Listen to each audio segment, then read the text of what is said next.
HP's Spectre x360 was one of Engadget's favorite laptops of 2015, so when the company came out with an updated model this fall, I was eager to take a look.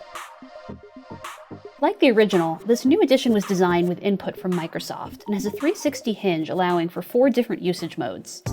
It's available with a 13 or 15-inch screen, but so far I've only gotten to test the smaller one. This time, the 13-inch model is 11% thinner and 13% lighter, with a noticeably smaller footprint. The reason it takes up less space, despite having the same screen size, is that HP went with a so-called micro-edge display with super narrow bezels. That nearly bezel-less screen allowed HP to cram a 13.3-inch panel into a chassis size normally reserved for smaller screen PCs. Just a heads up though, a thinner design means smaller ports. Specifically, 2 of the USB ports are now USB Type-C. Don't worry though, HP left one full-sized one. They're not monsters. What you won't find, however, are some of the ports offered on last year's device. A full-sized HDMI socket, a mini display port, an SD reader, all gone now. Those tighter dimensions also mean that HP had to retool the keyboard, with the buttons now extending from one edge of the deck to the other. Almost no space goes unused. It mostly works out. The backlit buttons are well spaced and cushy, but a handful of keys like Control, Function, and the down arrow are all super tiny.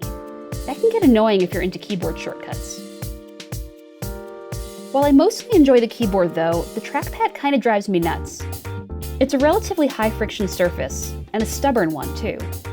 What's more, it sometimes takes on a mind of its own and does things I don't want it to do, like grab one of my pinned browser tabs and reorder it. Not cool. Also near the keyboard, you'll see a speaker grill stretching across the machine, with 2 Bang & Olufsen speakers inside, and 2 more on the laptop's bottom side. The idea there is that you'll get clear sound regardless of what mode you're using the machine in. To its credit, the sound is indeed loud, and the overall quality is decent, at least compared to other laptops. It doesn't rank as the best though. The audio is still a little too tinny. One thing that hasn't changed? The screen. Same size, same 300 nit brightness, and same full HD resolution. The only difference is that there's no Quad HD option this year, at least not yet. In any case, the panel we have now offers good contrast and color fidelity, even when you dip the screen forward, which you might have to do if you're working on a plane. The x360 is generally very fast, with PCIe SSDs, up to 16 gigs of RAM, and a Core i5 or i7 processor. Boot up takes just 7 seconds, and there's an upgraded webcam supporting Window Hello facial logins. Setting that up was super fast, and the camera always recognized me. Just so long as I wasn't wearing my glasses, anyway. As for disk speeds, I got well over a gigabyte per second for read speeds. Writes were more in the 500 megabyte per second range, but that's still good. If anything, my main performance hangups weren't about speed, but about heat and cooling.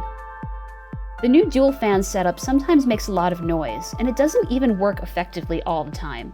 One time, while I was working on this review, the laptop burned my bare legs, and all I was doing was working in Chrome. That shouldn't be enough to send the machine into a tizzy.